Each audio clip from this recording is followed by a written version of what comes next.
tu touches à ma clique, j'ai juré sur ma vie. Tous les jours je prie pour qu'aucun démon ne m'habite. Ave, ave, ave, ave, ave, ave, Dosmi. Pour Noël, je veux un 9 milli, une pute de Bosnie. Pour Noël, je veux un 9 milli, une pute de Bosnie. Veuillez me les donner ou j'enfile la postiche. Big up à Buzz de Fou, Camos Productions, Midos JR 5.9, SMMB volume 1 sur hotculture.com. Allez télécharger, c'est du lourd. Sur mon move biatch. Midos, bonjour. Ah, bonjour. Merci d'avoir répondu à notre invitation. Merci. Alors, est-ce que tu peux te présenter en quelques mots pour nos internautes qui ne te connaissent pas encore? Moi c'est Midos JR, rappeur de Lille, 5.9. Ça fait à peu près 3 ans que je rappe. On va dire 1 an et demi que je suis sur YouTube à mettre fréquemment des vidéos. Et voilà, tu vois, j'ai une série de freestyle sur YouTube que tu peux trouver. T'écris SMMB et tu vas trouver toutes mes vidéos. Alors, c'est Midos Junior. Pourquoi ce surnom? C'est quoi ton vrai prénom? Moi, mon vrai prénom c'est Amidou. À la base, Midos Junior, en fait, ça vient de... J'ai mon grand cousin, Midos Ladoz. Je fais une big dédicace à lui. En fait, lui rappait. Donc, moi, j'étais petit, j'avais quel âge? J'avais 14 ans, je crois. Après, lui, il est tombé. Donc, du coup, il a arrêté. Bah, il rappait plus, quoi. Moi, plusieurs années plus tard, moi, je me suis mis à rapper. Et en fait, j'ai pris Midos JR. Pourquoi? Parce qu'en fait, on a le même nom, même prénom. Tu vois? Donc, on s'appelle tous les deux Amidou Dramé. Et du fait, bah, mes grands frères, ils l'appelaient Midos. Et ils m'appelaient Midos aussi. Donc, en fait, moi, j'ai pris tout simplement Midos Junior. Quelque part, donc tu lui auras un peu hommage, on va dire. Voilà, c'est aussi voilà. pour lui, une petite dédicace pour lui. C'était à la suite. Donc ça fait 3 ans et demi, ça fait déjà un moment que tu Un rappes. bon moment. Qu'est-ce qui t'a donné envie de le faire et qui t'a inspiré en fait? Moi, en fait, quand je te dis 3 ans et demi, c'est pas 3 ans et demi où je rappais tout le temps. 3 ans et demi, en fait, je suivais des rappeurs. Tu vois, de la métropole. Donc, je les suivais. Il allait acheter son micro, il allait acheter des trucs pour faire sa cabine, tout ça. Ah d'accord, donc, dans les coulisses en fait. Ouais, voilà, ouais, j'étais dans le vraiment staff. derrière, en fait. Et du coup, donc, mon pote, il a monté son studio, il s'appelle FAMG. Donc, après, c'est venu tout seul. Il m'a dit, bah, vas-y, pose un petit son. Donc, j'ai posé un son sur une année. L'année d'après, j'ai fait un freestyle. Après, j'ai fait une petite vidéo, j'ai mise en ligne. Ça a plu et après, j'ai continué. Donc, tu te dis, du coup, pourquoi pas moi aussi le faire quoi. T'es Voilà. passé un peu de l'autre côté de la barrière. Voilà, je me suis affiché, on va dire. Non. Alors, tu es un rapport du Nord, hein, c'est ça? Tu viens d'où précisément dans le Nord? Précisément, L'Homme, une commune de Lille. D'accord. Donc, c'est collé, c'est exactement la même chose, tu vois. Lille pour que les gens connaissent plus, mais sinon, c'est L'Homme. C'est l'homme, Plus c'est à côté. précisément, D'accord. 59160. D'accord. Alors, on te voit souvent aux côtés de Gradure, donc un autre rappeur du Nord, notamment sur le morceau DLT qui a fait 1 900 000 vues. Donc, bon, c'est vraiment pas mal. Quels sont tes rapports avec lui? Moi, Grady, ça fait longtemps que je le connais. Moi, quand j'ai rejoint Camos, il y a 1 an et demi, j'ai sorti mon premier clip en février. Tu peux le voir, je l'ai mis en figurant, tu vois. Enfin, on a fait des acteurs, entre guillemets, dans Parce que vous êtes le souvent ensemble. hein. souvent, on n'est pas trop souvent ensemble. On se connaît, mais on ne vit pas dans le même quartier, on n'est pas dans la même zone, tu vois. Moi, je suis à Lille, lui est plus à Roubaix. Maintenant, on se check au téléphone, quand on se capte, on se capte. Quand il y avait des radios, des freestyles, tout ça, donc on se voyait en place. Professionnellement, il y a quand même une connexion qui est là. Voilà, Donc tu vis à part son clip et vice-versa. D'accord. Exactement. Donc en fait, ensuite, bah, il y a une connexion via Camos. Camos, il connaît vraiment bien. Ensuite, on a fait un premier morceau. On n'a pas décidé de le sortir, on a voulu taper plus fort. Et on a fait DLT. DLT qui est sorti et qui a fait quand même un pétard. Donc, Gradure qui fait un pétard de toute façon en ce moment. Et voilà, on a fait ce qu'on avait à faire. Tu t'as dit connexion grâce à Camos. C'est ton label? Camos Productions, Camos qui est mon producteur.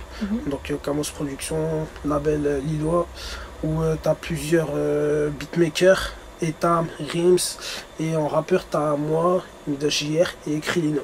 D'accord. Et il y a qui a fait connexion par ta Gradure, et tu disais donc Gradure qui a fait un pétard comme tu dis. Est-ce que tu peux dire un mot sur sa montée en puissance? Parce qu'il a vraiment c'est un truc fulgurant. Qu'est-ce que vous en pensez, vous, dans le Nord? C'est un truc... c'est la fierté. C'est une légende, tu vois, je sais pas comment te le définir, parce qu'en fait, chez nous, ça s'est jamais passé. Ouais, c'est ça. On n'a Tu pas peux beaucoup écouter, on a toujours écouté les gens de Paris. On a écouté les gens de chez nous, mais je veux dire, à la télé ou en radio, tu vois, les gens de Paris, de Marseille. Après, tu as quelques personnes de province qui sont arrivées, tu vois, comme les Niro, les Dossé ou les Jok, tout ça. Quand Gradure a explosé, ben, nous, ça nous a donné de la force de fou. Parce qu'avant, personne ne s'intéressait au Nord. Tu vois, quand même moi, j'étais déjà venu sur Paris, je rappais pas encore. Hein. Mais quand je disais, ouais, ça rappe chez nous, ils disaient, mais qu'est-ce que tu racontes, il n'y a pas de rap à Lille, tu vois, il y a des vaches, il y a des ch'tis, tu vois. Donc après, là, c'est bien, c'est qu'il nous a donné de la lumière de ouf, tu vois. À moi, comme à plein d'autres rappeurs, il nous a tous donné de la force, en faisant des feats, en partageant les vidéos. Tu vois, maintenant, moi, j'ai des gens qui me suivent un peu partout, à Nantes, à Lyon, Montpellier, tu vois. Il a vraiment mis en fait en avant le rap du Nord. Donc on peut dire qu'il y a eu un avant et un après Gradure. Ouais. L'avant, il était triste. L'avant était vraiment triste, ouais. Bon, après, c'est... Ce qui est bien, c'est que même nos grands, pour eux, c'est une victoire. Pour même ceux qui rappaient et qui ont arrêté. Parce que Gradure, pour eux, c'est une victoire. Et du coup, toi, ta génération, vous êtes là pour prendre la relève, hein, pour travailler avec nous. Bah, nous, on taffe à la suite. On taffe à la suite, on charbonne, on fait quand même ce qu'on faisait avant, même après. Et ce qui est bien, c'est que maintenant, les gens nous regardent. Voilà, ça motive encore plus. Donc, et voilà, peut-être une audience, une lumière que vous a apporté Gradure. Exact. Alors toi, justement, on revient sur ta carrière. Tu as sorti une mixtape là, le 1er juin, qui s'appelle SMMB. Alors déjà, qu'est-ce que ça signifie, SMMB? SMMB, ça veut dire suis mon move, biatch. D'accord, pourquoi une telle appellation? Bah, tu vois que c'était quand j'ai commencé aussi à suivre les rappeurs, tu vois, genre tout le monde avait sa devise, tu vois. Et moi je suis arrivé, bah, j'ai voulu faire le gars, je suis arrivé, voilà, je suis arrivé, c'était genre un freestyle, tu vois, c'était genre un freestyle cave, genre il y avait une trentaine de rappeurs, donc voilà, moi je suis arrivé, direct j'ai sorti ça comme devise, tu vois, comme ça au moins tu sais. Fallait sortir quelque chose. Mais c'est sorti vraiment naturellement? Ah, c'est sorti tout seul, je sais pas, c'est sorti tout seul. Et du coup, je sais pas, je devais être énervé ou être comme ça, mais. Et depuis ça te suit? Ouais, depuis ça me suit, c'est ma devise. Les gens me reconnaissent aussi avec ce mot, ils m'identifient à ça. Et voilà, c'est lourd. Voilà, donc première mixtape, SMMB volume 1. Avec 11 titres? Exact. Dans quel état d'esprit t'étais quand t'as travaillé sur cette mixtape? Moi, ce que j'ai voulu faire en fait sur la première mixtape, c'est vraiment montrer ce que je savais faire. Donc, quand tu écoutes la mixtape, tu as plusieurs types de musique. Tu as tout, tu as vraiment du rap, tu as de la sonorité, tu as des choses musicales, tu as tout en fait. J'ai fait tout style musical. Et pour l'instant, moi, j'ai eu que des bons retours. Et ça va, tant mieux. Alors, moi, j'ai écouté. J'ai aimé. Il y a un morceau moi, que j'ai écouté, c'est Ave Dosmi. Alors, c'est latin. Ave Dosmi, ouais. Bah, ce que je voulais faire, Ave Dosmi, c'est simplement comme Ave César, tu vois, Ave Dosmi. Voilà, tout simplement. Leur montrer que c'est moi le boss. Et qu'est-ce que ça signifie, Ave Dosmi? Ouais, bah, Ave Dosmi, comme Ave César. Ave Dosmi, une salutation que tout le monde me fait, me fera. Que tout le monde te fait et te fera, en fait. Une salutation simple. D'accord. Est-ce que tu n'as pas peur que ce soit pris un peu comme la prétention ou pas du tout? C'est vraiment, tu dis c'est pour le morceau, c'est de la musique, quoi. Non, franchement, perso, non. Après, voilà, moi, je sais ce que je vaux, je sais très bien, il y a toujours meilleur que soi, il y a toujours plus nul que soi, mais franchement, moi, je sais ce que je vaux et je suis pas bidon, quoi. Tu as balancé un titre, enfin un clip, pardon, qui va avec ce titre, très beau clip. Est-ce que tu peux nous en parler un peu? Le clip Ave Dosmi. Ouais, le clip, je l'ai fait sur l'île même. Voilà, bah, ce qui était bien, c'est que les gens, même des Lillois, ils ont pas vu tout de suite que c'était sur l'île. Moi, je l'ai fait au centre. Et voilà, c'est des décors qui m'ont inspiré direct. Donc, avec le caméraman, on est passé, on a pris les décors. C'est l'île même, c'est pas le vieux Lille, parce que j'ai. Ouais, t'as le vieux Lille aussi, voilà, mais ouais, voilà, je l'ai fait à Lille centre même. Je connais un petit peu la région, et du coup, j'ai regardé, je me suis dit, mais. C'est un clip de chez toi. Ouais, c'est vraiment lillois. Comme la mixtape, j'ai fait, on va dire, pas un produit local, mais les beatmakers qui sont dessus, c'est des gars de Lille. Et enfin, t'as 2 gars de Paris. Mais sinon, le clip, je l'ai fait à Lille même, Lille Centre. C'est vrai que ça ressemble aussi au vieux Lille. Oui, ça ressemblait au vieux Lille, c'est ce que je me disais. Mais donc, c'est Lille Centre, d'accord. T'as vraiment voulu mettre en avant, du coup, ta région. Ouais, voilà. Et vendre un produit local, on peut dire ça. Ouais, voilà. D'accord. Et à un moment, alors moi j'ai regardé, donc au-delà du clip, le fond, c'est-à-dire le paysage, tout ce que t'attends était très beau. Toi, t'es toujours très bien habillé, la coupe de cheveux, il n'y a pas une mèche qui dépasse. Est-ce que c'est important pour toi de faire attention à ton image? Bah, pour moi, c'est important, tu vois. Bah, comme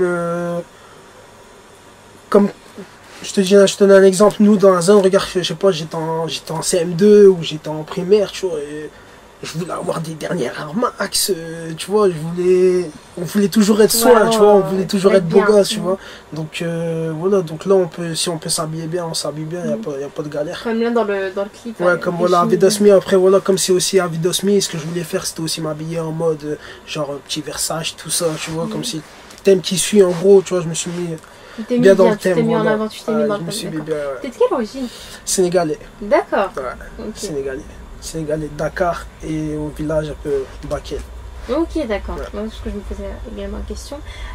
Donc, à un moment, tu dis dans Avidosmi, que j'ai écouté, laisse-moi frimer pour faire du bif dans ma vie. Est-ce que t'en fais ou pas du bif dans ta vie? Ouais, on essaie d'en faire. On essaie d'en faire, quand même. D'accord, très bien. Alors, il y a aussi un autre morceau que j'ai écouté. Donc c'est Intouchable. Très très beau morceau. C'est l'instru du film qui me porte. C'est l'instru du film. Ouais, c'est ça. C'est TJ Hitmakers à la prod, mon gars sûr. En fait, j'ai appris simplement une boucle. Et voilà, donc en fait, il t'a fait la prod. Ce son-là, il date depuis 2 ans. J'ai rencontré Amima, qui est chanteur de Lille, La Voix de Miel. On s'est capté, on a écrit le son. 1 an après, on s'est revu. Parce que je l'ai dit, en fait, lui, enfin, on faisait nos vies, quoi. J'étais pas dans le son vraiment. 1 an après, on s'est capté. Donc, on a fait vocalement. On a réécrit tout ça. Après, on l'a fait au studio. Et depuis, il dormait au studio, quoi. Et moi, ce que je voulais, c'était le mettre sur mon projet. Donc, j'ai sorti sur mon projet. Et ce qui est bien, c'est que le son, on l'a écrit il y a plus de 2 ans. Et il plaît, quoi. C'est un des meilleurs morceaux. Parce que c'était il y a 2 ans, c'était au moment à peu près, il y a eu Intouchable venait de sortir. T'as repris le truc avec l'instru, en fait, avec le côté un peu rap que t'apportes, ça donne vraiment un très très beau mélange. Et du coup, tu t'es dit, il fallait absolument que tu le mettes pour ta première mixtape. Il fallait absolument que je le mette. C'est un son qui me parle à moi, qui parle à mes gars, qui parle à beaucoup de gens qui se reconnaîtront aussi qui se reconnaissent aussi dans le morceau. Ouais, c'est un chanteur qui pose avec toi. C'est un chanteur, c'est pas une chanteuse. Non, c'est pas une D'accord, parce que moi quand j'ai écouté, j'ai l'impression que c'est un peu une voix un peu féminine ou un peu. Il y a une voix une voix aussi aiguë comme la mienne. Et moi c'est ce que j'ai kiffé. Maintenant c'est vrai qu'à la première écoute tu peux entendre, tu peux croire que c'est une femme, mais non t'inquiète pas, c'est un homme, il s'appelle Amima, vous pouvez aller voir sur YouTube, il y a des sales sons et il arrive lourd aussi. D'accord, c'est un autre rappeur du Nord. Ouais, voilà, c'est un chanteur. Lui c'est plus chanteur, je vois pop, R&B, tout ça. D'accord, et d'accord, donc c'est pour ça que pour toi c'était normal de mettre encore quelqu'un du Nord avec toi sur ce morceau. C'était la personne qu'il fallait. Mais en même temps c'est aussi que du fait qu'on n'avait pas trop de lumière, les gens ne nous connaissaient pas. Donc nous aussi on connaissait pas les gens, donc on veut pas dire qu'on n'était pas, je veux pas dire que c'est sectaire, mais on a fait avec les moyens du bord, quoi. On a tout fait directement. T'as fait ce qu'il y avait autour de toi. Ouais, voilà. J'ai pas été chercher plus loin. Pour le prochain projet, je vais m'étendre, on va dire. D'accord. Je vais un peu m'étaler. T'as déjà des collections? Est-ce que t'as des Il y a des connexions, il y a quelques des contacts prévus avec des gens d'autres rappeurs du coup d'ici, autres que dans le Nord? Ouais, aussi. Par contre, je vais pas dire les noms ou ce que ça va faire ou ce que ça va se faire parce que.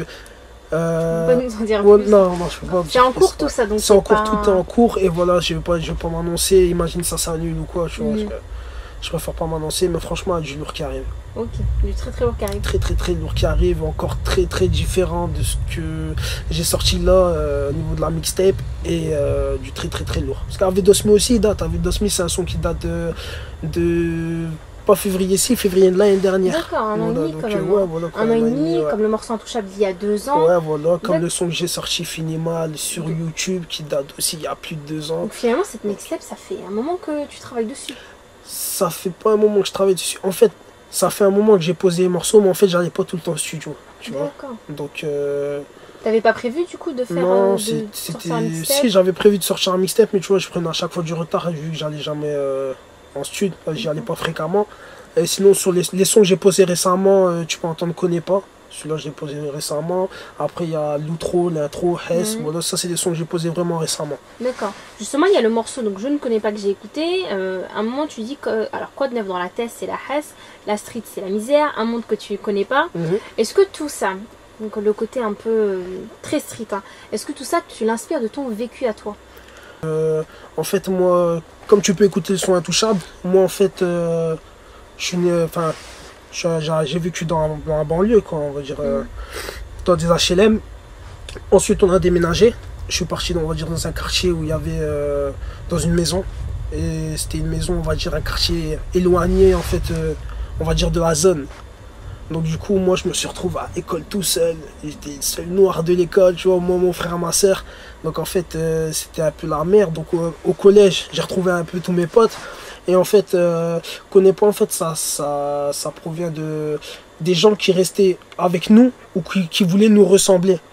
Mais en fait, moi, ce que je reproche à ces gens, c'est d'avoir tout eu et de pas s'en contenter, quoi. De vouloir vivre dans la mer, tu vois. Genre, le gars, il avait tout ce qu'il voulait, mais non, il va aller voler. Et ces gens-là, tu les as rencontrés quand t'es parti, quand t'as quitté? Ouais, bah après, c'est des gens avec qui on a aussi grandi, tu vois. Donc, c'est des gens que tu vois partout. Il y en a partout. C'est des gens qui veulent être dans la zone, qui veulent faire partie du ghetto, mais nous, on va en sortir, eux, ils veulent y rentrer. C'est tout simplement ça. Et c'est hypocrite un peu ce trait de caractère-là, ce comportement-là. C'est ça que tu dénonces un peu? Ouais, voilà. Ouais, voilà. Parce que j'ai dit, comme nous, je parle des vêtements ou d'un vélo ou des parcs d'attractions, tu vois. Lui, il pouvait y aller ou il avait tout ce qu'il voulait, mais non, tu vois. Genre, il va avoir un vélo, il va aller le vendre ou il va faire. Bah, c'est des conneries, quoi. C'est des conneries que beaucoup de gens. Et ça t'a énervé? T'as remarqué un truc que t'as remarqué très jeune, du coup? C'est un truc qui m'a mis la rage. C'est un truc qui m'a mis la rage. Et du coup, tu t'es voilà, dans le connais pas, tu t'es lâché et t'as écrit le morceau voilà, et tu dénonces ça. Tout simplement. D'accord. Alors, dans ce projet-là, donc cette mixtape-là, pardon, bizarrement, il n'y a pas de gradure. Non. Pourquoi? Il n'y a pas de gradure. En fait, moi, comme je t'ai dit, je voulais montrer aux gens ce que je savais faire. Donc, j'ai pas mis de feat. Tu as voulu prouver que tu pouvais y arriver sans gradure. Voilà, enfin, j'ai pas mis de feat hormis Amima et Mike Impeto parce que c'est des chanteurs. Donc moi je suis pas trop chant, enfin je m'y exerce aussi, mais j'ai voulu faire Midos seulement. Juste Midos seulement sur la première. Sur les prochains projets, on verra qui j'inviterai au niveau des featuring, mais sinon là j'ai voulu me faire tout seul. D'accord. Ouais. Alors toi tu es chez Camos Productions, Camos Productions, exact. En Indé. Quels sont tes rapports avec ce label? Est-ce que tu comptes rester tout le temps avec eux? Pour l'instant ça se passe bien. Moi franchement regarde, avant que je rejoigne Camos, quand je suivais toujours les rappeurs, je sortais une vidéo, je faisais quoi? Je faisais 1500 vues, c'était dur d'avoir 1500 vues, tu vois. C'était galère un peu, il fallait que je partage, j'envoie des messages, tout ça. Et depuis que j'ai rejoint Camos, j'ai fait progresser, que ce soit au niveau exposition, ou même de la manière dont je pose. Quand j'allais au studio avant, on me disait ouais tout le temps c'est bien, c'est bien. Un son je le bouclais en 1 heure, avec Camos je refaisais les mêmes, je mettais 4 heures, tu vois. Donc voilà, c'est... Tu t'es un peu plus professionnalisé, on va dire. Ouais, voilà. Voilà, Camos c'est du pro. D'accord. Alors Gradure il est signé chez Barclay, comme Rof, comme Rimka. Si un jour toi on te propose de signer en maison de disque, par exemple Barclay ou une autre maison de disque, est-ce que tu accepterais? Je vais référer les termes, mais après voilà, ça fait toujours plaisir. C'est flatteur d'être. Ouais, voilà, c'est flatteur, voilà, qu'on vienne te chercher, c'est que on te montre que tu as la chose pour faire un bordel national, on va dire. Mais ouais, si, il y en a beaucoup qui ont signé, comme Niska aussi qui a signé récemment. S'ils viennent me chercher, ouais, je vérifierai, je regarderai les termes. D'accord, tu refuserais par y réfléchir éventuellement quels sont les termes que tu pourrais avoir? Ouais, faut voir, voilà. Faut voir. Moi, c'est dur de refuser, mais après, faut voir. Faut toujours voir. Ok, donc à y réfléchir. Ouais, voilà. Alors, quels sont tes projets pour la suite là? Projet, bah, comme je t'ai dit, poser un max de son, voir ce qu'on peut en faire. Avec des feats prévus? Avec des feats prévus. Si on peut sortir le plus rapidement possible, ce sera mieux. Sinon, en attendant, je vais enchaîner des clips et continuer mes freestyles. Ouais, c'est ce qui, donc là, le SMB. Le SMB, je pense que je vais sortir encore 1, 2, 3 clips maximum. Après, je passe à autre chose. Tourner toujours ici en France? Ouais, toujours. On verra peut-être que l'Espagne. Faut voir. Ça ferait beau décor? Ouais, ça fera beau. Thaïlande? Ouais, voilà, enfin on verra ailleurs, mais sinon pour l'instant, ouais, je fais toujours tout ici. Tout seul. Ouais. D'accord. Et un album ou toujours tu préfères prendre ton temps? Ouais, je préfère prendre mon temps. Je veux pas dire que je suis trop pressé de faire un pétard. Bah, c'est ce qu'on veut tous. Maintenant, faut que je travaille. Je travaille encore et encore. pour l'album, pas tout de suite. Si j'en fais un, peut-être en 2016, mais pas tout de suite, pas tout de suite. Ah oui, quand même, 2016, tu te donnes encore max 2 non, ans. non, ouais, je suis un an. T'es large. Ah, je suis un an, moi. Ouais, Je suis un enfin, an, 2 là. ans, 1 an, ouais, plutôt pour... Ouais, non, non, c'est comme je t'ai dit, je vais voir peut-être sortir un autre projet. Si je sors un prochain projet, ce serait bien, mais je pense pas, je vais pas m'avancer, que je préfère prendre mon temps. D'accord, ok. Merci d'avoir répondu à nos questions, Midos. Merci à toi, Bon courage Saïda. pour la suite, je t'en prie. Ouais, big up à vous, bis de fou. On est ensemble, 5960 sur mon biatch.